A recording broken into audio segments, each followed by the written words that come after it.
새로운 세계에 발을 들인 소년, 앨런. 눈앞에 펼쳐진 거대한 남작의 저택과 그 속에서 시작된 낯선 삶. 제멋대로인 귀족 아가씨 세실과의 첫 만남. 그리고 사소한 일조차 쉽지 않은 현실. 하지만 하늘을 가르는 거대한 마법 비행선과 함께 그의 운명도 조금씩 움직이기 시작한다. 숲속에서 깨어나는 힘, 끝없이 오르는 레벨. 그리고 아직 누구도 알지 못하는 그의 진짜 능력. 과연 앨런은 이곳에서 어떤 길을 선택하게 될 것인가? 다음 이야기, 지금 시작됩니다. 그 생물은 평범한 존재가 아니었다. 처음 그것을 본 사람이라면 누구나 본능적으로 느낄 수 있을 정도로 어딘가 이질적이고 낯선 기운을 품고 있었다.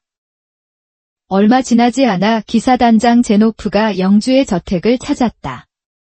그는 저녁 식사 초대를 받고 온 것이었다. 길고 단정한 갑옷을 입은 채 식탁 앞에 앉은 그는 눈앞에 차려진 음식들을 바라보며 잠시 말을 잃었다.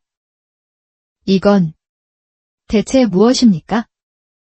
그가 감탄을 숨기지 못한 채 묻자 옆에 서 있던 세실이 조용히 답했다.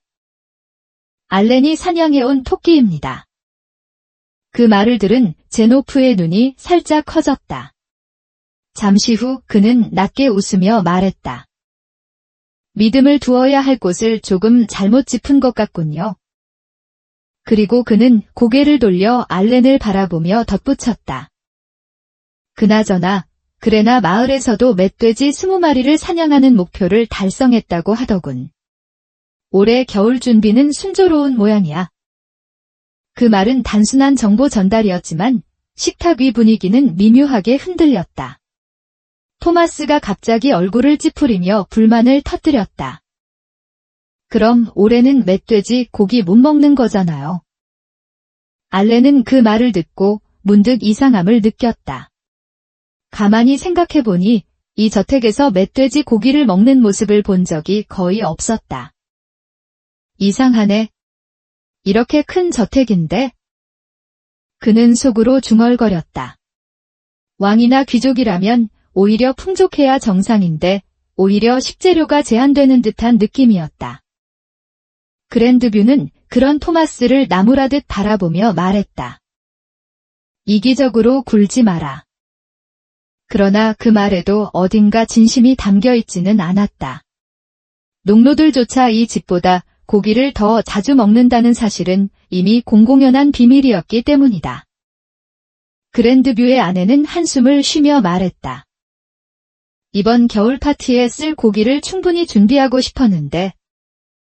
그 말을 듣자 토마스는 갑자기 눈을 반짝이며 알렌을 향해 말했다. 그럼 다음엔 흰 사슴을 사냥해줘. 그 말이 떨어지자마자 세실의 표정이 굳었다. 그건 함부로 부탁할 일이 아니에요. 그녀의 말에는 분명한 선이 그어져 있었다. 하지만 토마스는 개의치 않았다. 여기서 그걸 할 수 있는 사람은 알렌뿐이잖아. 알렌은 잠시 침묵하다가 고개를 끄덕였다. 알겠습니다. 해보겠습니다. 그 한마디에 식탁 위 분위기는 금세 밝아졌다.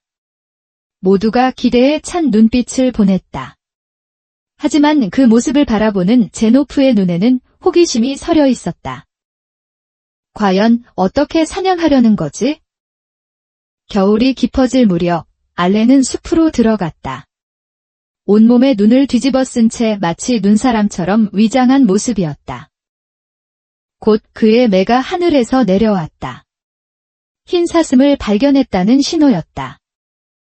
알렌은 조용히 움직였다.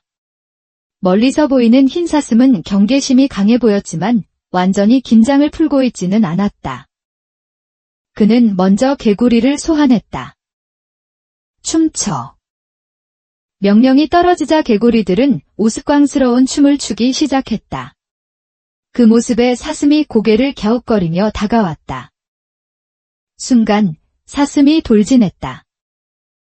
알렌은 타이밍을 기다렸다가 개구리를 회수하고 다시 소환하며 사슴을 자극했다.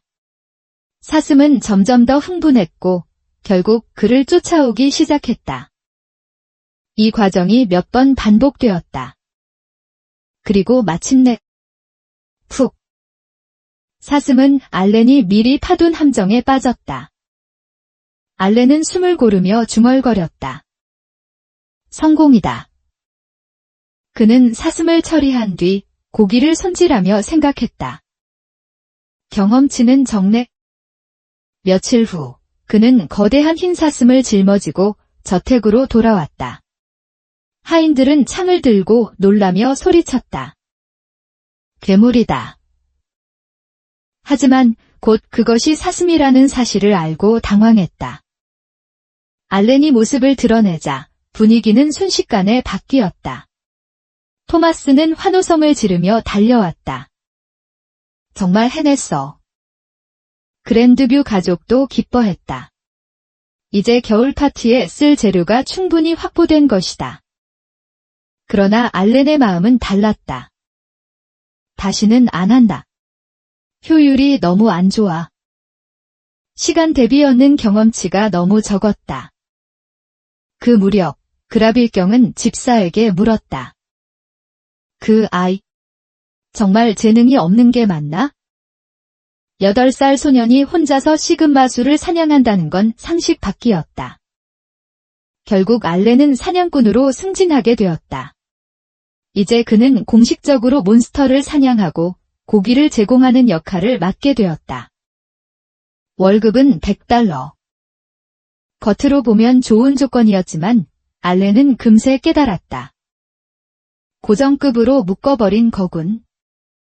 하지만 그는 개의치 않았다.